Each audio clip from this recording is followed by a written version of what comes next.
જે ફળનું અત્યારે કટિંગ થઈ રહ્યું છે એ ફળ જોયું મોટા ભાગના લોકોએ, ઘણા બધા લોકોએ આ જોયું હશે, પણ આ ફળના ઉપયોગની તમને ખબર નહીં હોય કે ભાઈ આયુર્વેદ પ્રમાણે આ ફળ આપણા શરીરમાં શું ઉપયોગી છે.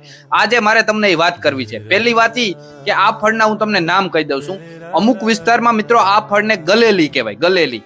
અમુક લોકો આને તાડનું ફળ કહે છે. ખરેખર આ તાડ નામનું વૃક્ષ થાય છે એનું આ ફળ છે. તાલ ગોળા, હોકો, આવા અલગ અલગ નામ, અલગ અલગ વિસ્તારમાં અલગ અલગ નામથી આને ઓળખવામાં આવે છે. હવે ખાસ આના ઉપયોગ જોઈ લો, બરાબર. આ જુનાગઢની ભર બજારમાં અત્યારે વેચાતું હતું. મને એમ થયું કે તમને આના ખાસ ઉપયોગ કહી દઉં.